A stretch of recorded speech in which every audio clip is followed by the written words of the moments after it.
right, we are live now at the rainy, I don't know, somewhere Nolensville Baseball Park beside Mill Creek Brewery, which we had hoped to do the interview there, but the good Lord had other ideas with the rain. So I am here with Jason Loyd and crew to talk a little bit about Jason's Leadville 100 run. It's been a few weeks ago, so he's had time to digest it a little bit. If you guys remember, I interviewed Jason and Eric a while back to talk about their running, and we hit a little bit on Jason's big race. And so I thought it would be cool to get Jason's thoughts and his crew's thoughts on how the race went. He obviously finished it. If you saw his Facebook post with his fancy little belt buckle, and I think he had a shirt on at the finish line too, which was kind of odd. It was long sleeve. I saw you in long sleeves. I was like, what in the hell is going on? It was pants. I saw him in pants too. Yeah. I mean, this is like a record. I don't know how you people do that. It was In August. It shocked me a lot. So, all right. So let's get started. So the Leadville 100.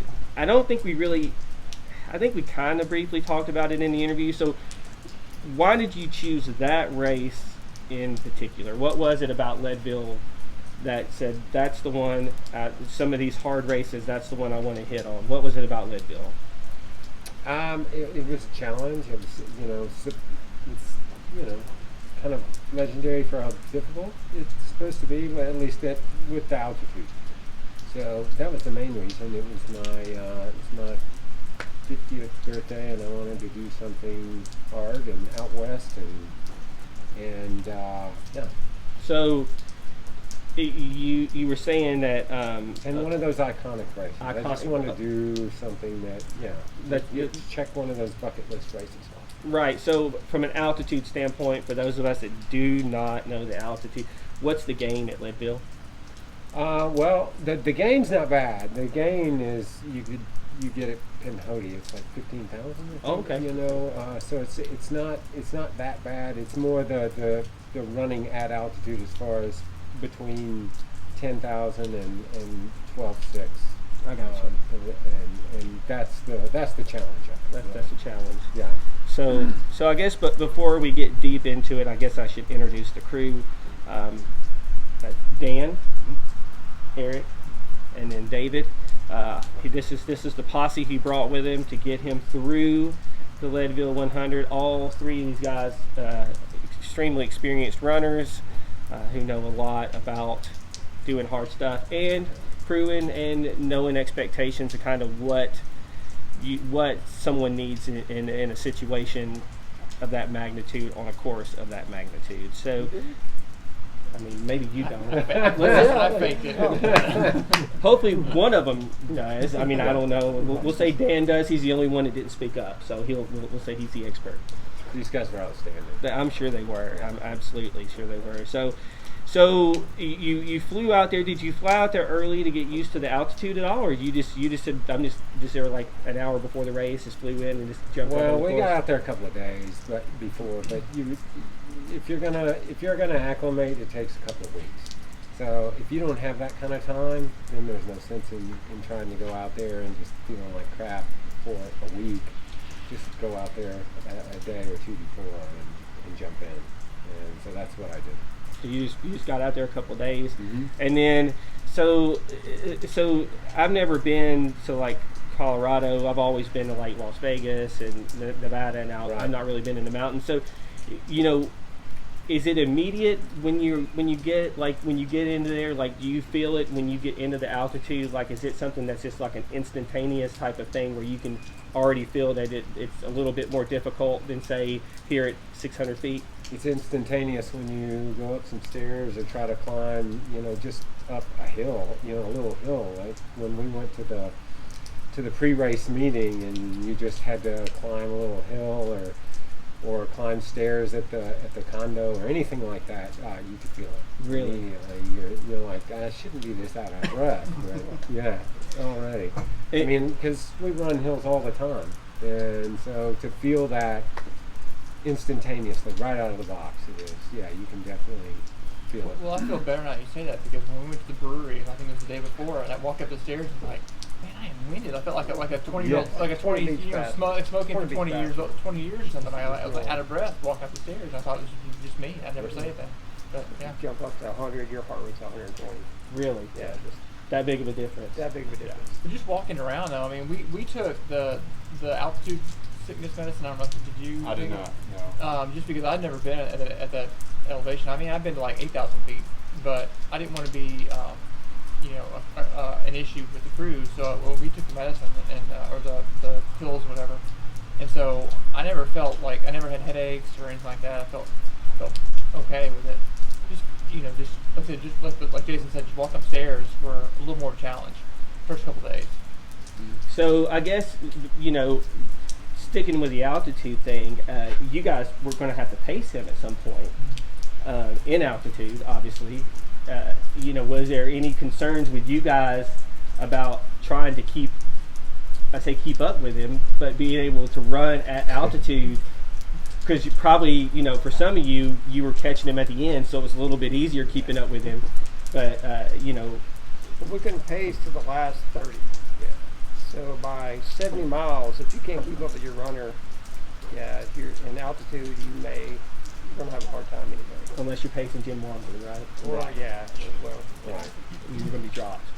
yes. Yeah. So- Probably best we caught him after Hope Pass Yeah. when a lot of runners were beat down coming. Like we saw runners come through at 36, 37 miles at Twin Lakes the first time. Right. But then when they came back through, everybody was looking a little more beat down. And so we knew it's going to be a battle to the finish for everybody from that point. And Jason was still moving pretty strong. So we were fortunate that he was moving great, consistent, not complaining, not feeling sorry for himself at all. But it helped. It was maybe moving a little bit slower than it was on the way out because the altitude was certainly an issue. I imagine it was. So I guess let's kind of start from the beginning, because we didn't get into this in your initial interview. From a nutrition standpoint, going into like a 100-miler, what does your nutrition kind of look like? I know you've done several. I know you've done Pinhoti and stuff like that. So One. This was my second. Really? 100 mile. okay, but have you done Pinhoti more than once? No. Okay. This was just my second 100 mile period. So what did your nutrition look like? It was mostly spring gels, and then I was using stuff they had at the aid stations, which turned out to be fairly basic, to be honest with you. A lot of ramen noodles, a lot of broth. That was later on, and maybe some instant mashed potatoes, Coke. Starbucks caffeine shots. Yes, coffee. Yeah, Starbucks coffee shots. There in the night, I was slamming those things. Really? And they actually went down fairly easy once my stomach had revolted, and it was getting hard to choke things down. Yeah, and so you're pretty basic then. So Yeah. you don't do bring any table style food and have them cook stuff up for you. No, I didn't. And I thought there might be some more interesting things at some of the aid stations, but they kept it fairly basic as far as hot food. And actually, that was probably fine. I don't know what I would have done with anything more interesting than ramen. But I needed fluid and salt and those noodles, and they helped. Well, we were pretty pressed for time to get to aid station, so we wouldn't have had time to prepare you like a big meal or anything. Yeah. I mean, Come on, Eric. Yeah. The man needs a steak and baked potato coming in. I mean, We could have made breakfast Right. and lunch. And Pancakes. Some pancakes. I mean, come on, what kind of crew are you? So you're one of those runners that I'm trying to remember who I was listening to that just really doesn't require a ton of really heavy stuff to keep you, kind of full, so to speak. No, and like I said, there towards the end, I did have some GI or just some digestive issues as far as I was just nauseated. That's all. And so if trying to get anything down more complicated than spring gel, I think would have been hard. Gotcha. So it was good right where it was at. You did right where it was at. So for you guys, I probably should have eaten a little more early on. I'm still working on that for something like 100 miles, but which I was trying to do. how many calories were you eating in an hour? Well, and we discussed that because Dan and I, we had some time. I had time with all these boys out there while we were hiking at the end. And I guess starting out, I was more in the 100 to 150 per hour at least. And I should have bumped that up to a couple hundred at least, I think. Wow. That's not a lot. No.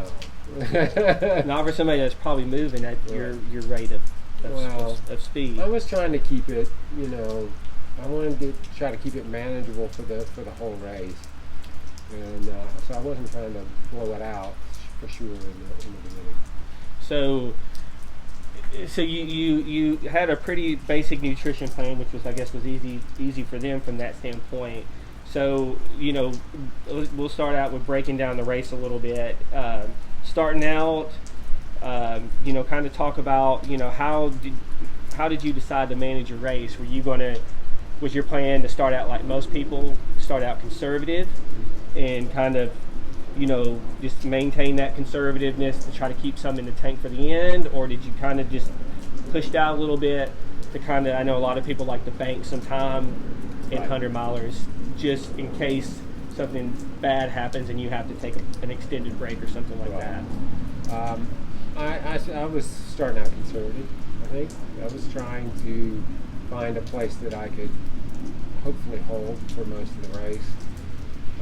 By the end, I didn't hold that even, but I did not go out trying to bank time. I was definitely just trying to, nice steady pace and just hold that for as long as I could.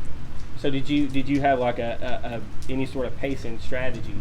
I know a lot of people, will say this amount of time I'm expecting to hold this type of, was there an expectation, I guess, for hitting that first aid station with them? It was more of a, I'll be honest with you, it was more of a feel sort of thing. I was just kind of running how I, by how I felt.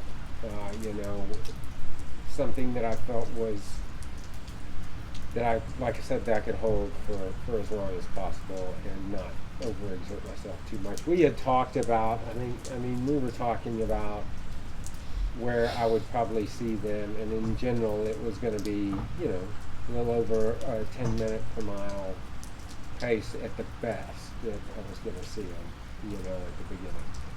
And that's, I guess that's kind of what it wound up being. It was more, in the 11 to 12, at the first 30 to 40 miles, and then it fell off. So I guess what was it like standing at the starting line there before the start? You're in this iconic race, with all these people. The return of Anton was there, and and you had all these, you had some pretty big names out there running, right. And you're standing out here running this iconic race. Did it have, I know this is going to sound really lame, but did it have like a different feel to it because of the nature of where you were? It does, but a big part of it is just being there where we were. You're going to be running through the mountains out west, and it's just exciting. That part was exciting. Anton and those guys, it was cool to be at the same race, but I didn't see them. You weren't running with Anton? I saw them, afterward, You saw like the back of their head taking off, right? Yeah. But, there's definitely a feel that it's a big race because it is huge compared to most trail races. How many people ran 600. 600? Like 680? 680. I think 680 started. Started, and I guess half of that finished. 324, I think, finished. Really? Yes. That many people DNF. 40%. So what was most people DNFing? Was the weather seemed good? It was. The weather was very good. There was a lot of carnage going into Hope Pass, and definitely after the first time over, and maybe coming back. Yeah, right there in that middle 40 to 60 miles. That's where the most carnage, I think, I happens. think part of it is because you couldn't get, like Dave was saying, you couldn't get pacers till 67. So for some people who need that push on the way back, you're by yourself unless I mean, I'm just guessing, but from a runner standpoint, is that unless you can jump in with a fellow runner and pull yourself along, you don't have that pacer to help you to kind of tell you to shut up and keep going.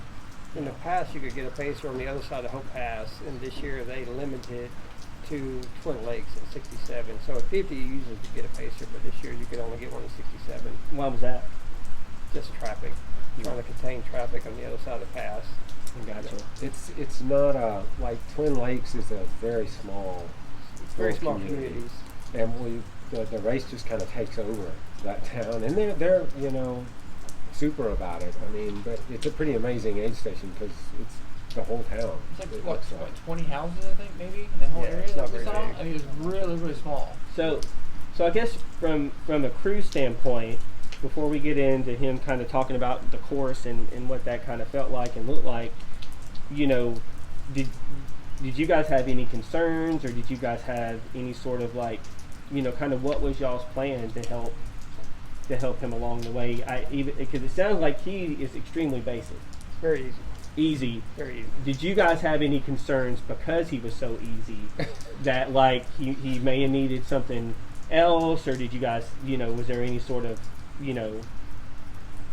concerns from him from the beginning or anything? Not really. He looked good, and we had anything else extra we could have used if he needed it, but he didn't need it. So we were pretty good shape as far as being easy.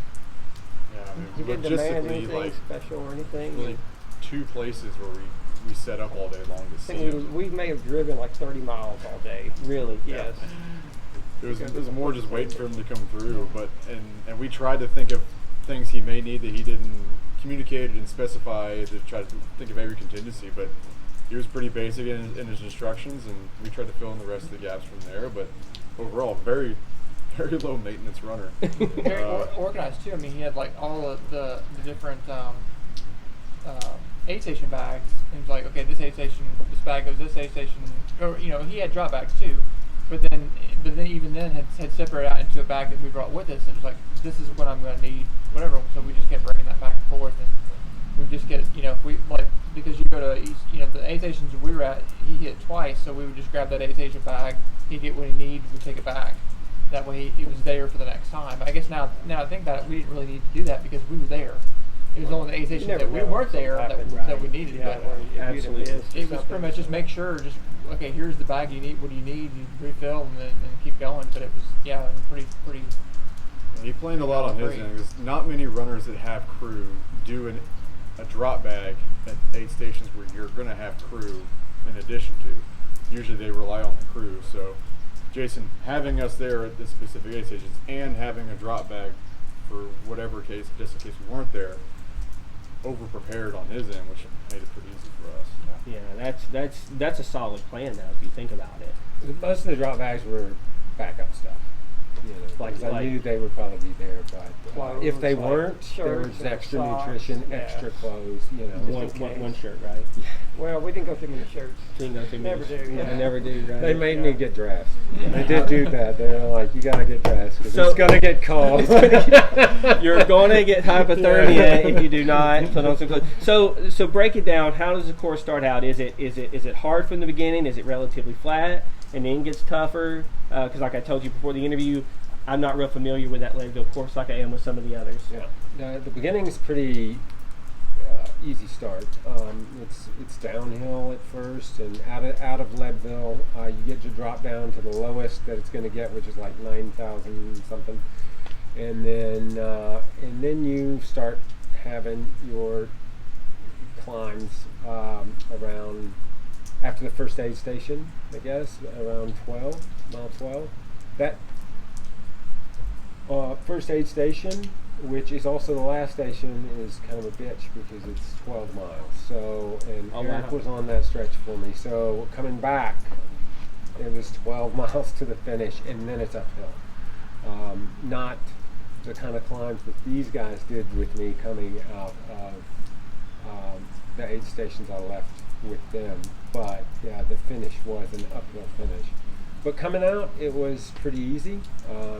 Just a lot of gravel road and even some just paved road stretches, some short ones.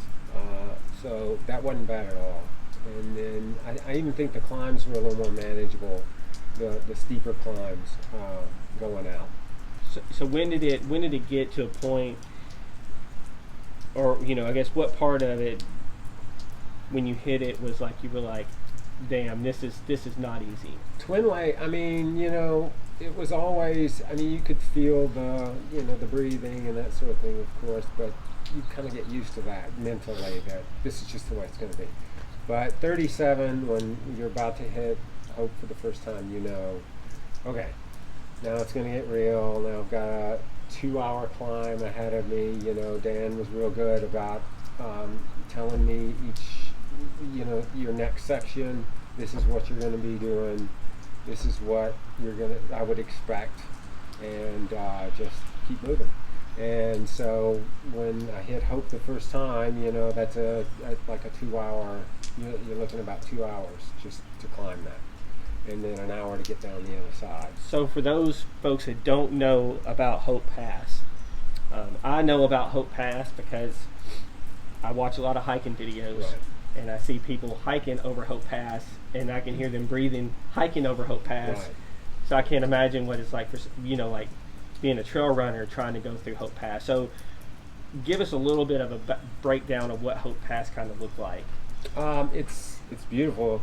It's cool. You come out of Twin Lakes. Dan let me use his. I used poles for the first time. Really? Yeah, and I found that to be pretty helpful. He was teaching the night before. We're in the condo. He's like, "This is how you use them," and it was those were handy for that climb. But you start out in the trees, climbing out of Twin Lakes, and it's just your normal forest climb, and then at some point you get above the timber line, and there's no trees anymore, and now you're seeing the peaks. And there's a little aid station up there. They use alpacas to pack things up there for the aid station. And once you hit that, you've got another, I guess, half mile to the very top. And also, that's when you come out of the trees, that's when it gets really windy and really cold, and you're really huffing and puffing. But you get over the top, just get through that cold weather, and by the time you hit the trees again, you're starting to get hot. So before you started that climb, I guess. But when you get to the top there at the pass, you can see Twin Lakes. You can see almost back to Leadville. That's how clear it is Yeah. out there. So going up, you knew you needed some clothes, right? Yeah. Yes. Coming out of there, that's one of the things that they stressed with me. Yeah, they said you got to wear clothes. You need to put some clothes on. You got to put some clothes on. It's going to get cold, and also it rains up there periodically. You just have pop up. Storms up top, and David particularly was like, you get up there and it rains, you're gonna get cold, and he was right. You get up there and it is a cold, windy portion of the race, and if it had rained, it would have sucked. But I was lucky because I didn't get much of anything except for a few sprinkles. They got more rain down in Twin Lakes, I believe. Really? So we stayed pretty dry. So as he's going along, you guys felt pretty good about his progress up to this point. There'd been no real issues with him, right? Before he started Hope Pass. Coming into Twin Lakes the first time, he was on great pace. He was on 24, 25 hour pace. So he was moving great.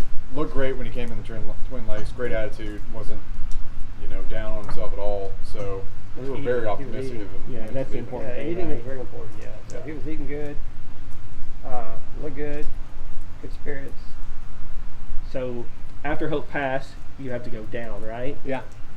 And you go down and to the bottom of that climb, and then there's a couple of miles you have to run to the turnaround at 50, and Winfield is what it's called, and there's a lot of carnage there, and that was probably the first time where I took me a little. I sat in that aid station probably longer than most up to that point. What was the issues you were having? I was just, and I was just like beat. You're like, okay. It's hard to climb over and then You gotta knowing turn you gotta around. turn around and go Yes. back and do it again. So Yeah. it's almost a little bit. I don't want to say defeated, but a little bit of like, shit. I guess Yeah. got to Yeah. go back up and do this again. Yeah, and just he got punched in knew the at that gut. aid station we weren't there, so he could sit longer because we were That not too. moving. That He too. could not sit. Honestly, that was He probably the up and biggest moving. one. Yeah, he's like, look, he's like, they're not here. Yeah. Yeah, there was no hanging out when we Yeah. were when he came to our aid stations. There was no hanging out. You were just like, let's go. Yeah. Man, he was That's on the good. water. Yes. Dan was on the solid food. I was in the bag. I mean, we had it down to a science. So you're like a NASCAR we pick. were. He got the food Eric would out. grab my pack immediately when I came in. He was refilling it. He was still in the These, water. these two guys, Getting the these trash guys had out. done the 100, so they knew what he needed. And I'm like, I was there as soon as he came into the aid station. I was there at the beginning saying, they're here past this tent on left, whatever. Let him know where he was. Give me your pack. I'd go fill it up. He'd go do what he needed to do, and then I would get over there to him, give it back to him, and go. I mean, it's like we all knew our parts. I mean, like I said, because these guys have done this distance before, so they knew what a person needs at that point. David would have a bag with yeah. the clothes and all I that. was Dan socks. I was on socks and clothes. Dan would was give on me a food. plan too. He was like, "This Yeah. is your next section," That was one thing I found in mine, and maybe you guys who ran hundreds can speak to it as well a little bit. A change of socks, you don't realize how important that can be. Very important. So how often did you change your socks? I can't even remember. A lot. You change them at every major aid station. No shoes. He never changed shoes. No, We those tried weren't to, working. but he said the shoes felt great. Even though they were a little wet, he still kept the shoes. But he changed his socks every time. So Yeah, that was the first 100 I ran. That was the first mistake I ever made, because I did not change my socks at all. And then I got to a point where I felt my feet, and I was like, something's not Yeah. good with my feet right now. Because you have to take the socks off, Yeah. tend to those feet, and then put some dry socks on, because the sweaty socks just. There was one aid station. I had the tightest socks I owned, and it was just I don't know why I grabbed you had those. to help put them on. He had to help me get them on because With the you're prime on, sweaty, they wouldn't you're slide probably on. swollen a little bit, Yeah. and I could not get those socks. You just had on. a creek crossing probably a Yeah. mile before too. So his feet were like really a wet. little bit, yeah. And So it was dark. Yes. Yeah. Yeah. I mean that's a big deal. Now, did you find it putting anything on the bottom of your feet? Did you do anything like that, or you just went straight socks? Straight socks. I, for the most part, I generally don't have too many foot issues. The only time, and Dan and these guys, they kept asking me, "You got any hot spots? You got anything that needs to be tended to?" And the only time I did, and I totally lied about it, was the last aid station with 12 miles to go because I just wanted to go. And I was just like, "I'm fine. I gotta go." He hit the point where he was over. Yeah, you were just like, I want to. It don't matter if I Yeah. peel the skin completely off and bone is exposed. He didn't sit down at the last aid station. Yeah. There was Yeah. no chair, nothing. He Yeah, we just, didn't bring a chair. He got his food and left. So what would you say his average aid station time was? Oh man, 5-7 minutes. 5-7 minutes. That's fast. At max. That's the time. That's That's tight. max. Yeah. And the longest one was probably coming back over Hope when I put on tights and all that stuff because I knew it was about to. That was also the one where where when you come, because since it is an outback, when you come through Twin Lakes the first time, you actually come down, and the way we were set up, we were after the aid station, but Mhm. on the way back is we were before the aid station. So I had to, at least for getting his stuff, I had to get his stuff, go all the way back to the aid station, get what I needed, and then get whatever food, bring it back. Versus him coming through it, he can get, like the first time through Twin Lakes, he got whatever food, he could go walk with it to where we were camped out. But on the way back, it was the other way around. So Yeah. it was more of that was a longer turnaround. And that was also where the sun had just started setting. So it was like we needed lights to see what we were doing. But our bad planning is we didn't think about it. None of us had lights. We were using our phones to figure out, to see what things were. Because we I mean, thought had he a would be light. through before. Well, Yeah. we were expecting him to kind of be through there before the sun set, and he was there right when the sun was setting. Oh. And the car was probably what, a half mile Oh, at least. down the road. Yeah. So it's like by the time we realized it, it's like we don't have enough time to go to the car and back, and so we had to just do. Well, what Dan had we- the light because he was going out. Yeah. He was fixing Yeah. to pay, so we made it work. That was probably our longest changeover. I think I'd say Yeah. it was Twin Lakes on the way back. So the pants, did you have to buy pants for this race? I did buy some pants, but I didn't have to. But I did buy some. Just missed this asking. I just, He had to buy some shirts. I yeah. did buy some shirts. you bought some shirts and some pants. You know, it's like, you know, he opened up his closet and there's just the vest hanging there, and that's it. There's nothing else. His running wardrobe is very small. It's like, I do have running shirts. It's just they're crisp. They're They're pristine. the ones he unused. gets. They're the ones he gets at races. Yeah. That's the only ones he has. those only running shirts he's Yeah. got. Don't have any nice dry max. No, the ones they give out at the shirts. races, that's his running shirt. That's his running shirt. So going back over Hope Pass, how laborious was that? That was tough, but I will say I was ready to get to that. I mean, coming out of Winfield, I sat there for a bit, but once I left the aid station, I was ready to attack that because I knew, let's just get this one out of the way. And that was one of the harder parts. Was there's a 2-3 mile lead up to it that you have to run before you get back to the climb again. Yeah. And so the whole time you're just thinking, come on, I just want to get going so I can get this out of the way. So the climb back, was it easier or harder? Harder. So it was steeper? Yes, I think it was steeper. I think it was shorter, but I think it's more vertical. A lot more of a steep climb there. There's a Going little up. more of the scree fields, the rocks and stuff on that backside. So it's a little tougher going up that way. And two, you just a little bit whipped from the initial climbing climb. the first time. Gotcha. So who was your first pacer? Dan. Dan came in first. So how was it, Dan? How did it, when he came in and you were about to pick him up, what was your assessment? I mean, he looked great coming in. I met him right at the start of the aid station, and it's kind of cool. It's like a big U shape that runs through the town, and it's all lined with people and with crew. There's a ton of energy through there, so I'm sure. I mean, sure coming in, it hopefully was energizing because there's just a lot of people there. Everyone's having a good time, but he looked great coming in. He was in good spirits. We just tried to get him changed and get his night gear on, which is always a little bit more of a process. But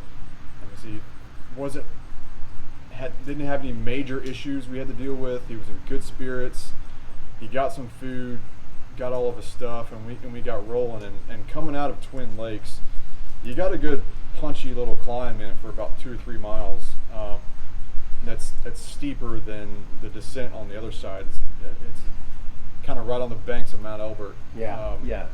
I think so, they call it mini Mount Elbert or something. Yeah. I was trying to be upbeat and energetic to kind of, give him some energy, but I was getting whipped by the climb a little bit coming out. I'm like, oh, this is real. Like we've been sitting around all day, jogging around just a little bit, just kind of hiking around. But as soon as I started getting, I was like, okay, I see what you've been dealing with. So have you had any experience out west before? I have. All 3 of my 100 milers have been out west. My first one was in Colorado at Run Rapid Run, which is in Steamboat Springs, which it tops out at like 10.5, which is basically like the bottom of what Leadville is. So I've had a little bit of experience out there, but my attitude was, hey, how you feeling? Trying to get an assessment of where he was at, but then I was trying to see if we can gain some ground on the climb out. I was trying to pull him along. We passed a bunch of people going up. I was trying to move as quickly as I could while also keeping him within a manageable energy expenditure range. I was like, how you feeling? Am I going too fast? But I was also like, okay, there's some headlights ahead of us. Let's pick some people off. Yeah. He was outstanding. All about kills. We moved way faster than I would have. So I could just focus on his heels and just like stay behind him, and he had a brisk pace. And then anytime we came upon somebody, he was on your left, and we were get out of our way. We're rolling. So basically, you needed So basically, he was your drill sergeant at that point. Absolutely. He was in a very positive way. He was a very kind drill sergeant. Like I said, I just hooked on to him, and he pulled me up that hill. So that was what, mile 67? Yeah, about 60, 62, 63. Yeah. 63. When I picked him up, and then we took you all the way to what, 78? All the way to Yes. from Twin Lakes to Outward Bound, which is 78. about 20. You had about 15 miles. About 15 miles. And So- I had about 11. Yeah. It was like 10-8 or something. So that section with you guys, it went fairly smooth. Yeah, it got cold. There was one of the sections where, for whatever reason, just that area, it got really cold. After we got over the climb and things kind of flattened out of it, I just remember by the time we got to the next aid station, I was thinking, I need to put everything on that I have. Yeah, the last 4 or 5 miles, we were coming down sort of out of the trees and into open area that leads up to the Outward Bound aid station, and you felt the wind coming through, which wasn't terrible, but it also was just sitting down in the valley, all the cold air just sort of sits down there, and so there was probably about, probably 3 or 4 miles of road, or even just dirt roads that were exposed down at the bottom there, where it got pretty chilly. We put on just about everything we had, and we're Cars trying were to keep 28. It was 28 degrees. Yeah, it was in the valley completely where we clear were night. at, They were not a cloud. I mean, Yeah, I it know was- when we left Twin Lakes after those guys started out, like it was.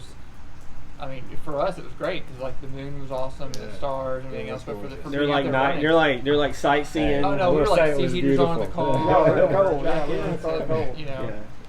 Yeah. So, and I guess that's one thing in a lot of these races that gets missed a lot of times, and I think I talked a little bit about it in one of my previous interviews with another runner, was a lot of times you're colder than you don't realize how cold you are until you stop moving. Yeah. Because you're expending so much energy that you don't realize I'm really damn cold. Mm-hmm. Because for whatever reason, it's like I know the year I did Tunnel Hill, it didn't get above freezing, and I mean I was when I stopped, I remember I told in the story I got hypothermia there. I finished, but I got hypothermia and passed out in the car. So it's like I didn't realize I was that cold until I literally stopped moving. Yeah.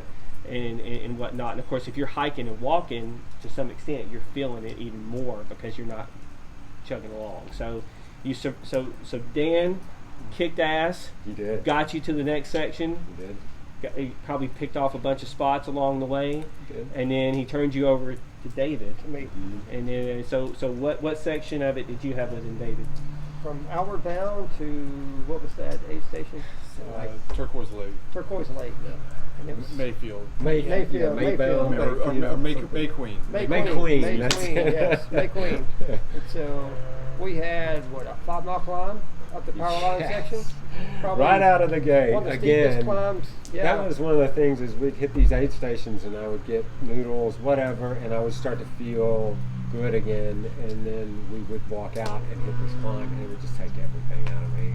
Stan had a big climb right out of the gate. I had a big climb Yeah. right out of the gate, and I think Eric had The climb at the end. Yeah. the climb at the end that was actually the opposite. It was like the last bit of the course was a climb up to the finish. So when you picked him up, how was he doing at this Fine, point? he was doing great. I tried to get him to jog a little bit, but he was feeling a little bit. But as soon as we were going to jog anyway, all of a sudden we hit a climb. Yeah. So we had a 5-mile power line section that had some really steep sections in it. I mean, really steep. So it sounds like you drew the short straw on the course. I did. Well, I picked it because it was the shortest section, and that way I didn't have to go far. Joke's on And you. so, Yeah, right. And you get up there and you're like, boy, I was hard, yeah. an idiot. But of course, it was dark, so I didn't see it. So I really didn't know where I was going. Just following the glow sticks. I had glow sticks on the trees, and so I just made him get behind me and hunker down and power hiked. Same thing. He took off, and I just followed on his heels. And for you, being at the altitude and whatnot, I know you were doing a whole lot of hiking and whatnot, but how was that for you? I mean, did you... I didn't have as much of a problem because I trained that way for pacing the front of Hard Rock a few weeks before. Okay, so So you were I was a ready little to more roll. experienced with altitude, but even then, I mean, I was still breathing hard, hiking up. But you know, I just tried to keep up a good, nice, steady height. 3.5 miles per hour, just moving. So, so, so that section, I guess, was pretty uneventful. You guys got through all the big climbs, no real issues. Still cold. Not really, no. No, at that point, that section wasn't warmed as up pretty cold. good. Yeah, we warmed up We got climbing. warm because at that Yeah. point I started to regret having more clothes on, and that, you know, because at the last day at the station it was freezing, and I was like, Right. oh, I We need more started clothes. at 1 o'clock in the morning and went to 4:30. Yeah. So Yeah. we were hitting probably the coldest part of, you know, the beginning of the day. It's usually right when that daybreak starts, it gets cold, and then it warms up pretty quick. And the only, I just remember because they had glow sticks out on the course, and I just kept my head down because every time you'd look up, you'd see glow sticks. Way up high. You know, Right, and it was right, like, right. oh no. Right, yeah. That's the worst thing you can do sometimes is look ahead. Yeah. So I guess, and I know I this is not a good question, but I always ask it anyway. At what point did you feel like you had it in the bag? You know, I felt, honestly, compared to my previous 100, I felt pretty good the whole time. I really did. I mean, that's in 100-miler terms. though. Right, I mean, right. Yeah, I feel like shit. Yeah, I Yes, did. of course But you do. I mean, most people do. unless I fell off the side of the mountain or broke something, I felt like I put myself in the position where I'm going to keep moving and we're going to get this done. So there was never any spots where you were just completely like, I'm really struggling here. Yeah, I mean, there were places that I knew I was struggling, but I always knew that I'm going to keep moving and I'm going to finish. There were definitely those times when I realized I've lost that A+ goal of 25 hours, 24 hours, whatever. I knew that was out the window. But even then, I was like, fine, whatever. We're finishing this sucker. So for the most part, I was in a pretty good place most of the time. I mean, I had the usual dark spots, but never like, I can't do this anymore. I'm done. I Right, quit, you know? right. We were never close to even aid station cutoffs. Right. So way ahead of Way the ahead time. of everything. So we never had to worry about that. We weren't in panic trying to get him in and out. If he needed to sit down longer, he could have, but we didn't feel like he needed that the way he was moving. And Dan did his section. He came back, said he felt great, and told me. So I pushed a little bit because I knew he was feeling pretty good, even though he wasn't telling us how he was feeling. You know, probably exactly. We all know how he's feeling anyway. And then so I told Eric, you know, hey, he's moving well. This is what he's doing. And so we communicated to each other, and that way we could come up with a plan of how to run with him, and so he didn't have to worry about it. So- You could have saved some time. You could have got last ass over the pass. I You could have got an award. Now you know. Yeah. Got an award for that. There's an award for the last person over Hope Pass. Yeah, I mean, Or the last finisher. I mean, there's some awards for people who finish last. Yeah, So when did the gastro issues hit? Did it hit before you picked up Eric, or were they somewhere in the middle of? by Dan, they were starting to, I mean, just as far as I was nursing gels, you know, I mean, I couldn't just bang one down. I was having to, like, take some time to swallow, take some time, you know. But Dan started with, I think he even had an alarm set. Where Yeah. It was like every 15 minutes, you know, drink, make sure you're drinking. Every 30 minutes, eat something. Try to eat something, you know, and he would remind me and tell me. And so that was good. And then, David continued with that, and so did Eric, as far as just reminding me you need to eat, you need to drink. So, all right. So now the finale, the finale, which is Eric Waterman. You got him for the end. Yes. So you got him probably. Most cases in a 100-miler, you got most runners are literally at their worst the last 10 miles. I figured at this point I'd be safe. I'd be able to keep up with it. That was what I was worried about. Like, am I going to be the anchor? Is he going to be pulling me to the finish line? I was a little unsure about that too. And I haven't run as much at night too, so I was not really sure about that. But I figured, we'll figure it out. We'll figure this out. So when you picked him up, obviously he was moving pretty well for the time. And what was that last section like? I mean, did you guys cruise along pretty decent, or was it, you know? I think we walked until like the last like 200 We yards, did. and then he decided to run. We did. We've been walking for so long, and all of a sudden, you know, You got to run it in. You got to Yeah, run the I mean, finish. you hit this road and it goes It's uphill. downhill You and gotta back up run to the it in finish, and uphill. then all of a sudden I look over the corner of my eye, I'm like, oh, now we're running. We've been walking for the past 12 and a half miles, and now you decide to run. Eric's like on Facebook, like, you know, like liking posts and stuff, Yes. because he's got the time, you know, Yeah. I making took- some Instagram posts. I took a bunch of pictures. You did? Too. Unlike these guys, I got to see some sights. We were night. We didn't see anything. Pretty I could yes. tell they were there, but I couldn't see anything. Yeah. Where Eric got, he got daybreak. sunrise. Yeah, We he had got to run sunrise. around the. I had to look back at the map. I think we ran around the perimeter of this lake, and it was like it's amazing. The sunrise. I'm like you know, taking like selfies with him and do all this other stuff, and try not to trip too. But So now Eric's sightseeing. He Yeah. does. But he So- also kept like he asked me in the beginning. He was like, where do we? And I was like, you lead. Just get a brisk pace, and I will latch on to you and hang on to what you're. the trail was almost like a landmine. It was like field. It was like you know, those half buried boulders. You know, like if you run it like Long Hunter, Yes. it was like that. Yes. It's that point where if you're fresh, it'd be good, but if you're at mile 88 and it's dark, that's the potential to face plant. So I was like, we just kind of walked a little bit, and I was like, I figured at some point, I mean, I didn't really know like how with these guys the pace he'd done. So I was like, well, I'm just going to walk until he tells me we don't need to walk anymore.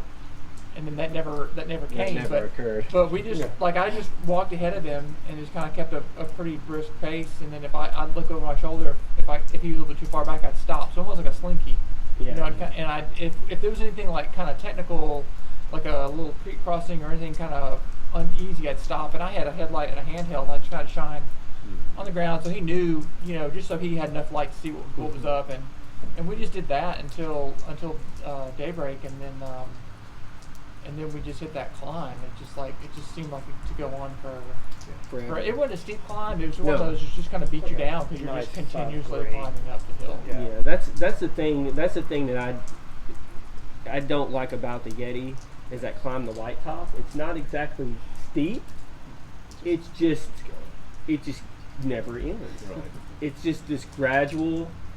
You know, you're just going, and after a while, you know, you're like, this is really annoying because it's like it's not like, you know, it's not like a climb like that you might get at, like, say, you know. We were talking about stump jump earlier. You know, there are a couple steep areas there where you climb up and then you're there and then you move on to the next section. You know, but like, you know, like the gradual ones, I think sometimes can be just as tough as some of those steep ones. You couldn't see the top, and that was the problem. I mean, it was like these bunch of false summits. It was like a jeep road, or like almost like a dirt road. Like there was like a few houses off of it. So it was just I mean, it wasn't anything technical. You could easily run up it if you weren't that mileage, but it was just this dirt road up the hill, and you just every time you get to the top, you're like, oh, this is the top. No, it keeps going.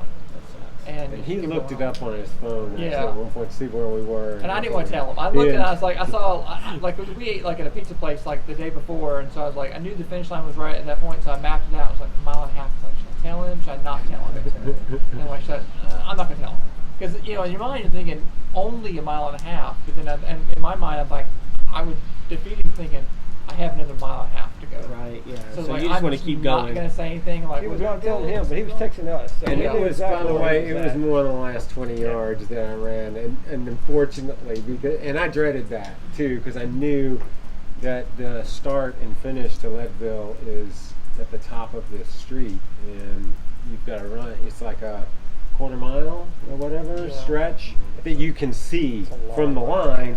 So I wasn't going to just like hike up that hill and run 20 yards in there. I was like, okay, once I make the turn onto the street, I gotta run. Yeah. And then I can't stop. And so that sucked, because that was a steep little climb up that hill, and once you get going, you can't stop. It's like, all right. So, you know, finishing it out, what was it like finishing that stretch and crossing the finish line? Like, you know, I guess it's not fun to compare races, but, you know, comparatively to your last 100, you know, was it the same type of, like, accomplishment, or did you feel like it was more of an accomplishment? That felt like it was more of an accomplishment. Pinhoti was an accomplishment too. Don't get me wrong. I think it was my mindset. I was much darker at Pinhoti. It was my first, and all that. And this too was, it's Leadville. It had that sort of mythical thing around it. So, I mean, when I came in, I wasn't as upset about being, it was about the same time, honestly, for both races. So, yeah, I was just happy to get over that finish line and see these guys and lay down. Yeah, sit down for sure. Sit down, lay down for right? sure. So, I guess if you looking back, is there anything you would have done different? I think I need to eat better in the beginning. I need to put on calories more than which I had already stepped up from most races, but you really got to put some calories in that. And I think it just varies per person. I know last year's Yeti, where I was running the best race of my life, I was eating those dollar pizzas. Yeah. We cooked them the night before and we folded them into like little squares. Yeah. And they would come into the aid station and they could just hand it to me and I could just take it and just go, right? Mm-hmm. But there's so many calories because they're so awful for you, right? Yeah. They're like full of fat and carbs. I mean, grease. Yeah. I mean, it's like, but like I found that eating those helped me out considerably, and I'm fortunate enough where I have a stomach that can maintain that type of stuff. But I learned that a lot from the first one moving to my second one, that calories were, I need a lot. Yeah, and I think that's the case with me, because my stomach's usually pretty good. I don't usually start vomiting and things like that, but I think when you get behind sometimes in the calories and the fluids, then your GI does, you just get nauseous.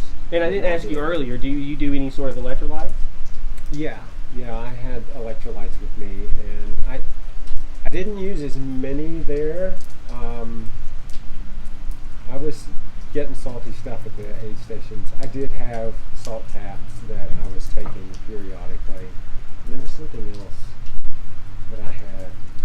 Oh, the base salt. I had that too. Like in a little, you can just lick. Yep. You can lick it, and that's good, because that also puts that flavor in your mouth. Yeah, I used that one year, and I actually had a runner in, I think one of the 50-mile races I ran in that was about to fall off the trail, and I was like, I just handed it to him. I said, "Here, you can keep it, just because he needed salt. He was in a bad way." So, well. But just getting that GI, because my legs felt good for longer than where we started hiking and stuff. I mean, that was one thing that was a little frustrating, because I felt like I could run, but my heart rate and my stomach would just, I'd run for, we would jog for 1/10 of a mile, if that, and 2/10, and I would just start feeling like, that's a bad feeling. Yep, I'm out of breath, and even though we're going downhill or flat, I'm just gasping and stuff and all that stuff. And that's one thing I never really understood, because the first year I DNF'd at the Yeti, I DNF'd almost at the bottom of White Top, but I could not run down White Top as much as I tried. Like I tried, Will was pulling me down the mountain, and he was like, "Let's run," and I would try to start running, and I could run just for a few steps, and I would just have to stop. And I remember thinking in my head, "This is stupid, Jason. This is downhill. Technically, you should be able to run down this hill. Why can you not run down this hill?" But it just happens. It makes no sense. So anyway, I mean, this is a great story, and I'm really thankful that you. Man, those last 40 miles, 37 miles, whatever these guys were with me were far more. I mean, they got me through it in a good place. They were awesome the whole time. Well, it sounds like they were rock stars. Yeah. I mean, Sounds like everybody needs a Dan in the middle of the night at 1 in the morning to give him a smack across the back of the head. And let's go. Hey, you need to pick off that runner right there. Everybody needs a Dan in the middle of the night. Well, to Jason's credit, I mean, so many people come in, at that mileage in the race, just feeling down on themselves, in a lot of pain, feeling like crap, and those demons of wanting to quit start creeping in, but zero quitting. Jason never once was kind of getting the I don't know, the doubts, or I don't know if I'm going to make it, or like not showing that he was in a dark spot. We all knew he was hurt, and how can you not hurt after 60, 70 miles? But I mean, he was businesslike. He came in, he's like, hey, I need this, this, and this. We tried to get him through. He didn't complain. He wasn't griping or rude to us at all. He did what we told him to. We made him put on clothes. He put on clothes. He didn't. But you know what? That's a great point. Yeah. David makes a great point, because I read a story this morning, and it was advice on how to run 100 miles successfully, and it was sent to me by Jeff Deaton. And I know a lot of y'all know Jeff, and Yes. Jeff's a very accomplished runner. And somewhat accomplished. Yeah. No, Jeff, somewhat accomplished. he did finish BFC yesterday. I saw it. So he sent me this morning because he saw my post about my race coming up this week, and one of the things was, don't ever make decisions for yourself if you have a crew. That's what we're there for. Right. Yeah. Let somebody else make the decisions for you, because you're just not thinking. No, you'll talk yourself out of things and stuff like that. I mean, that was what was awesome about all three of them. Like, I know I'm coming up to Hope Pass, but Dan's still there in my ear giving me a plan, and with a foggy head, that's awesome. That's what you need, right? Yeah.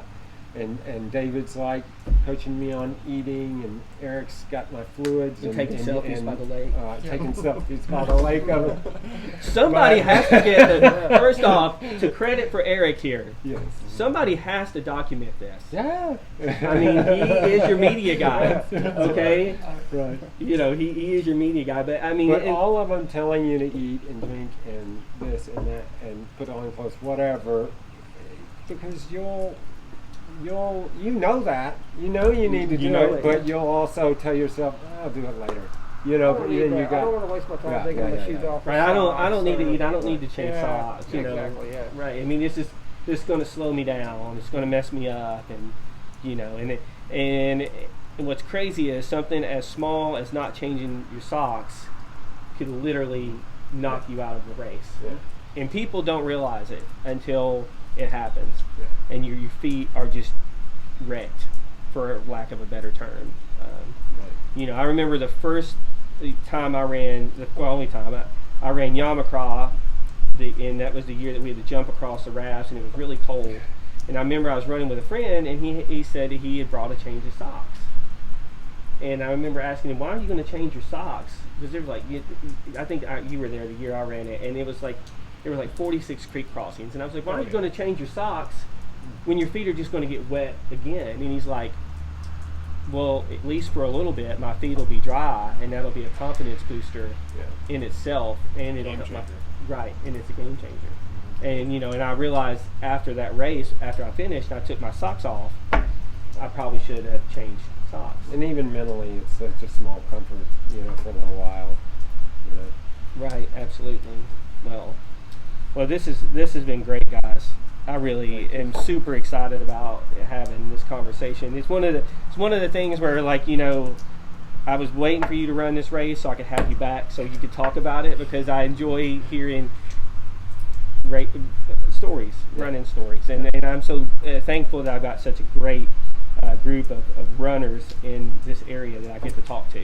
And I think these guys too, that there weren't more stories, that there weren't any more huge disasters or anything like that. I will say, I mean, for the most part, it was pretty smooth. Well, that's what you want. He made it easy on us. Well, all we had to do was we had to be at this point by this mileage or this time, get him and then go. That's all. That was. He made it easy. It went great, and and the race itself, I encourage anyone to do it. Dan, next year. Dan's going next year. We'll have to have Dan on. Yes, absolutely. We will hear the Dan Leadville story. You know. Make it a year Can't wait. Put it back to back and see who has the better story. There you Who's go. the story, you know. Those So, performances is tough to beat. so what? I guess to wrap it up, what now after running a really tough race out west? You know, what's next when it comes to races? Like, I mean, I know we got all these ones out here, but are you looking to stretch yourself out more out west into some more stuff out there? Absolutely. Absolutely. I'd love to do more out there. I guess. I honestly like running in the mountains out there. I mean, I love running the mountains here too. I like that weather, the dry. I like the altitude. I do. I mean, is it hard? Yeah, it's hard, but I like being there. I think destination races are Yes, so much better Oh yeah. when you travel, but you don't know what to expect. Yeah. You see stuff you've never seen before. There's another iconic race I want to do out there too, but you know, Western for sure. I really want to. I really want you to get into Western. I was like, I remember last year you I mean the year that Deaton got in, I knew you had put in that year too, you know, and so that's I hope you get in because you're more than deserving to get into a race like that. So and then you got your crew for Western States. Yeah, been there, done that already. And see, and you got an expert here because he was out there I've this crewed year. it and he's ran it, so Yep. yeah. So you got the people. Got a wealth of information on that. So. Awesome. Well, I guess that is going to be it for now until I can get some more adventures out of some of these guys. And I guess I've got to interview Dan and David, and you know David has an accomplished wife too. Oh my goodness, yeah. So going to have to bring all of them all into the mix now. So You're gonna get some stories I got some good stories. with the dyes. that's right, stories with the dyes. They've been on my radar for a while. I just haven't figured it out logistically. But now I know I can work it out. You need to get some beer to get David to talk. You need some beer and you need time. Yeah, very quiet. You know what? I'll just grab a 6-pack from Mill Creek and bring maybe a 12-pack, I'm right? talk to every runner we pass, of course. So I've got a race this week. It's probably going to be a minute before my next couple of interviews, but I've got I'll go ahead and say who they are. I've got Elizabeth McLean lined up, who is an accomplished runner here in Middle Tennessee, coach extraordinaire. And then the one I'm really excited about, legendary Middle Tennessee ultra runner Rob Apple, who was just featured in Trail Runner magazine. If you've not read the story, it is fantastic. Georgia Jewel this week. He was at Georgia Jewel this week. Yes. Rob is unbelievably accomplished. I think he's had over 900 races, and he has ran every single big race that you can possibly think of. I think from Old Dominion, the Westerns. I can't even list them all. I mean, there's 900. Yeah, He's so many races. but he's the man. He's like an OG ultra runner, and I've been holding out for him for a while, and I'm going to get to interview Rob. So I'm super excited about that. So that's it for now. If you've not given subscribe to my channel, please do so. Also, please give this video a like. It's well deserving of Jason's accomplishment. Not really my interviewing skills, And but good luck to Jason at Yeti. Jason. This is hopefully my year. So that's it for now, and we will see you on the trail.